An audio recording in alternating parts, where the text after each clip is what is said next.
Welcome, my peeps, my peoples. Please like, comment, subscribe, share the video. It'd be greatly appreciated from the bottom of my heart, my peeps, my peoples. Peep Squad is in the building, baby. We going to the top, to the top, to the top, baby. We're going to bring others with us. So let's get it started. Let's talk about Black Ink Crew, New York, Season 7, Episode 22. It goes down. Sees done mended some wounds. He done made some new friends. He done got Donna and Alex back on his side. I was like, yeah. And he almost thought he had to confront Dutchess. It looked like C's was ready to propose to the fake Dutchess, baby. I was like, And it seems like Tatti basically got her apology that she wanted from Teddy, and then on top of that, she turned around and apologized to Crystal. But guess who's left out of the loop? None other than Toki. She's left out of the loop. And then she ends up going ham on Tatti and then quit her job. I was like, damn, Toki, you didn't let Donna make you quit your job. You gonna let Toki make you quit? You gonna let, Tatti make you quit your job? Like, come on, girl. Like, what's really going on? You stood your ground when they was coming for you, and you gonna quit over Tatti? Like, damn. But you know what it is? Toki feels betrayed because she was rolling. She was rolling hard. She was going back to back for Crystal because, maybe she had a little crust on Crystal too. She had a little crust. She had a little crush on Crystal and shit. And so, And now she finds out that Crystal's about her money, baby. And she ain't trying to disrespect Tati because she is the boss, baby. I was like, There you go. You know what I'm saying? Jumping in other people's business and defending them. It gets you nowhere too as well. But it seems like, Toki is just like, damn, she's just out of place. It just now they try to make it seem like Toki's out of pocket, knowing that Tati was acting up. She was trying to break up friendships between, Kitty and Young Bae. She was going at Ted. She was going at everybody. And it's just like, damn. Now Toki's the bad person just because, Tati apologized. Miss me with that bullshit. She needs to be gone, baby. So let's get it popping. Let's get it started. But Toki, I just feel bad for Toki because she done left with a sore, wet ass. So here we go. We got none other than C's outside the club of, Sky Fashion Show or whatever. And basically it's Alex and Donna in the mix, and Donna's out the car calling C's bald headed, talking mad shit, like just running her mouth, just running off. Didn't you learn from the last time you was running your mouth what happened to Alex, even though it wasn't Alex's fault or your fault, but you still popping off? I'm like, damn, Donna, calm down. And she Sky had to jump in the mix and be like, yo, Donna, chill out. I'm gonna come and sit in the car with you. I'm gonna kick it with you, yo. Just calm down. Like, for real. I was just like, come on, you gotta be kidding me. Like, Donna is going ham. She's talking all types of shit or whatever. So then it gets real. It gets real when Alex be like, yo, C's, we were supposed to be boys. We chill. We went to the club together. We hung out. We did all this other shit off of camera. We was rolling with each other. We was down with each other. You had my back. I had your back. And I thought it was a family. Then you gonna turn around and jump me? You and Teddy jump me? He was like, yo, that's some jailhouse. That's some gang stuff. That's some street stuff. Excuse me. He was like, that's weak. I thought you guys are older. You guys supposed to have knowledge, wisdom, and power. You're supposed to be teaching the youth. I'm only 26 years old, and I get jumped by a bunch of old dudes for no reason. I didn't even do nothing. I swear, C's, did I ever call you out your name? Did I disrespect you? I didn't do nothing to you, yo, and you jumped me. I was like, damn. I wanted to cry for Alex because he's telling the truth. He absolutely did nothing to C's but respect C's and tried to calm Donna down when she was acting up in the shop. So I was just like, damn. And C's can't refute that. He can't say nothing about that. He know his ass was wrong. Yeah. Sometimes the youth can teach the old man some new tricks. So here it goes. Now Steve is feeling in his feelings. He got his, Stevie Wonder on. He got his, I'm just going to be cool. He was like, yo, I'm sorry. It was my ego. I was wrong for what I did to you. I brought you on the phone and turn around and turn on you like that. Like, that was messed up. Blase in the third. So he apologized. And so you're thinking that with this apology, everything's going to go well. Everything's going to go good with the situation. So I'm thinking everything's going to be crack-a-lack and everything's going to be okay. Then all of a sudden, Donna screaming out, telling Alex, tell him about the coats. And Alex was like, yeah, you was talking shit about us and we couldn't get free coats. And then Caesar's like, what are you talking about, free coats? Like, free coats for real? Are you really serious? He was like, I don't know why they're not giving you free coats. And then Donna's like, you lying, Caesar. You was talking shit about us. So, but they wanted the free coats, but, Donna and Alex might have felt embarrassed when they went to the spot to get the coats, and the dude is telling him, hey, like, listen, I can't give you no free coats. I can't really mess with you because C said this and C says that or whatever. So they probably felt embarrassed and felt like, damn, you're really trying to destroy our reputation too as well. Oh, here we're trying to make it happen. And then Alex also informed C that, hey, listen, I may not be able to tattoo again. I can't pick up my son. I can't make money and all this other stuff. And C's like, yo, I'm sorry. I'm really sorry. So then we have none other than Teddy. Teddy looking like he is high. He is loving that California weed. He like that good, that wet, that dry, that crazy, that space. He likes it all. And so then you have Puma. He's in the back seat. And basically, he wants to take the guys on a trip to go, surfing. The guys are not feeling surfing because they was like, why do we want to go surfing? We don't do that. We don't even watch surfing on TV. Like, we ain't trying to get wet. I feel you, but I like the water. I like to swim. So the stereotype of black people don't like water, boy. They just fed right into it. Other than Puma, because Puma want to surf. Puma was like, the only bad thing can happen is you can drown. Like, and that's the worst thing that can happen. And then C's talk about his situation where Alex is wilding out over some coats. You got Walt, like, what? They wilding out over some coats? Walt is just laughing. He's all up. And I was just like, damn. It was just too funny. So basically, C's really still feel bad about what he did to Alex. He knows it's his ego. So we get none other than Teddy. Teddy walks through with the with the beard on, his Lakers hat, basically representing. He's coming to Tatti to tell Tatti that he's sorry. He apologized to her. He didn't have sex with Crystal. He didn't kiss her. He didn't do nothing. He just went for a drink of coffee with her, and that was it. And he didn't feel like he needed to tell her right away because he wasn't smashing it. He wasn't hitting it. But it doesn't seem like Teddy wants to be back with Tatti. I think he's done with Tatti. That's what it seems like, but you never know because Tati's still around and she's desperate and she's thirsty. She's talking about she's in love with Teddy and she's so hurt. Like, look how you got him. You know his reputation and you the one went and hired Crystal. Like, come on, would you wanted to test him? Well, Teddy failed the test, Tatti. So it is what it is. So then we move over. Then here comes Tatti. Tatti was like, you hurt me. You broke my heart.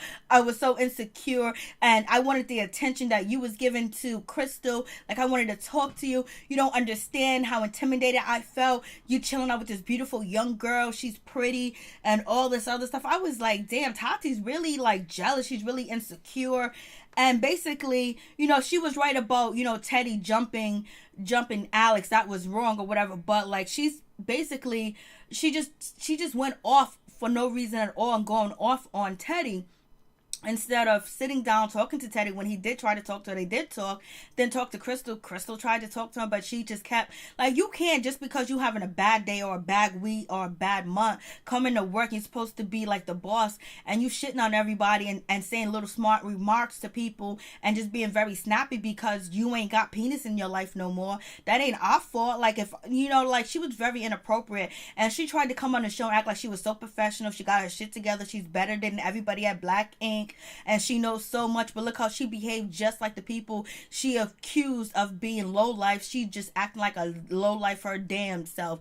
And it's really pretty pathetic that she's doing all this. Now she's, I can't stand her, girl. She's just too much. And then we got Alex and Donna walking down the street. You know what I'm saying? Chilling, and they get a text.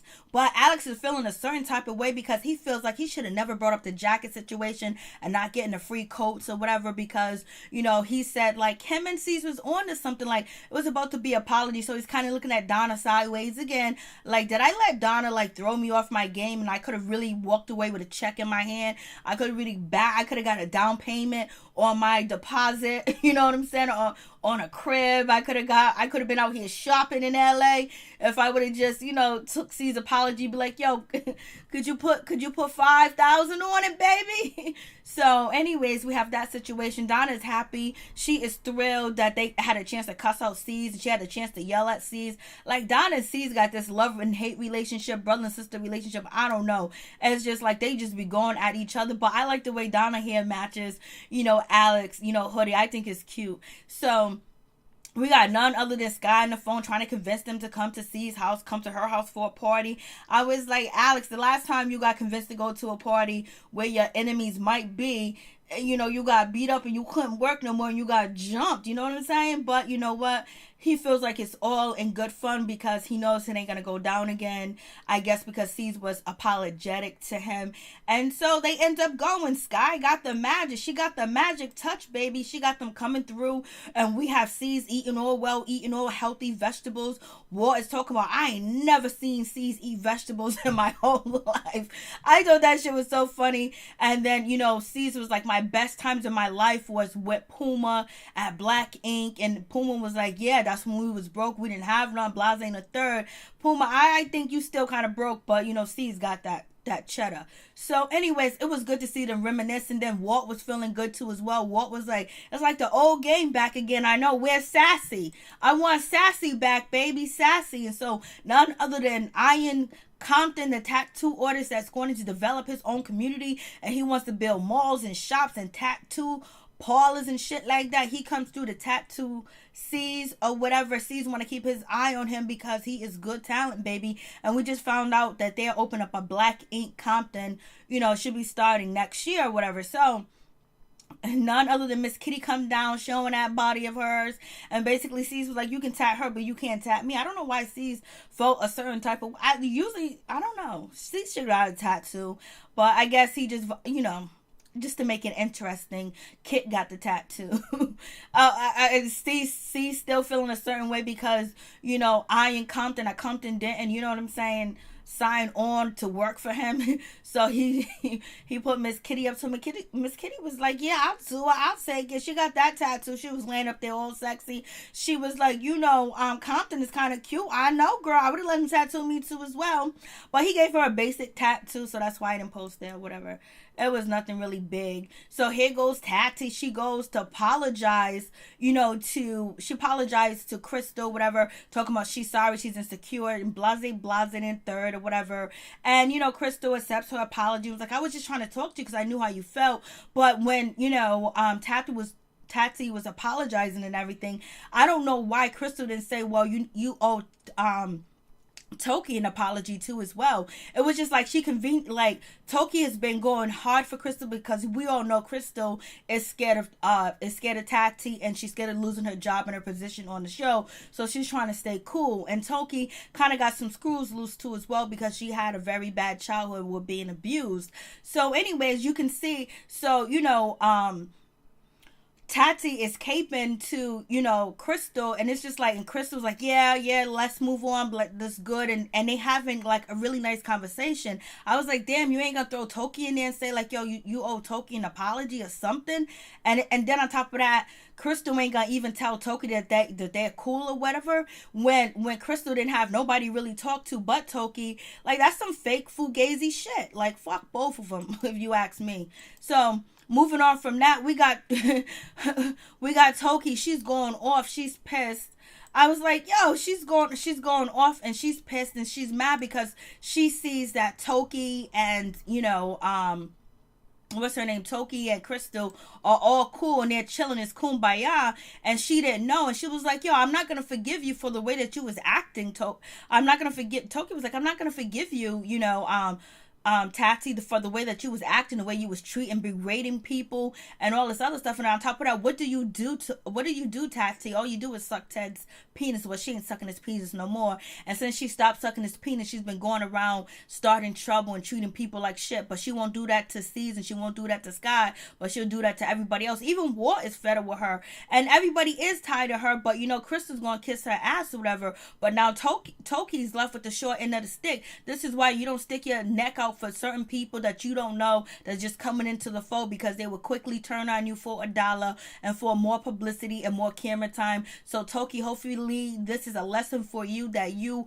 mind your business and don't defend nobody else, baby, because nobody was defending you and you was going back and forth with Donna. So it is what it is. So we got that situation. Then Toki was like, all you do is suck Teddy's penis, baby. And then Tati got up and she threw a drink on Toki. Toki started swinging. It looked like she got some of that phase and she pushed her, but security came in and stopped the bullshit, so we didn't see it. Toki quit. She's talking about, she tells Kit and she tells Crystal that she she quit. Crystal was like, oh my God, Toki, well, how come you didn't give Toki the heads up, Crystal? You know, just like you did your sister. You're supposed to mention your sister to your father because you wanted him to know that you knew that he had another child that he had abandoned, and you failed to do that. So you ain't nothing but a scaredy cat. You don't belong on the show. We don't do scaredy cats over here. So moving on from that, we got none other than Alex and Donna. They show up to the place to be and shit like that. And then Caesar's coming down the stairs. So is Tatti. It looks like it's about to be on, that Caesar's about to get his revenge. Alex is all backing up. That's the way they edit it. So when Caesar and Teddy's coming to the room, it seems like Alex is all backing up away, something like that, whatever, but that's the editing. And then you got Sky. She comes downstairs, and Sky was like, but you know what I did this time? I let C's know that Donna and Alex was coming through because I didn't want no other drama. So C's apologized to Alex. It's all good, and I think C's is actually really genuine with his apology, especially the first apology he gave Alex. He was really genuine. But when Alex and Donna started yelling at him like little kids, like, C's, you gotta do better because the new generation is watching you, baby.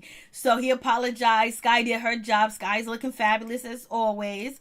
And so I'm feeling Donna's hair though. I like the hair color. I think the shit's lit. So they all hug and they all, toast it up, and it's all good, and they party and they having a good time. And then, Sky says, C's, it's not all the way done yet. There's one more demon from your past that you gotta meet that you haven't got over. And basically she tells him that it's Dutchess.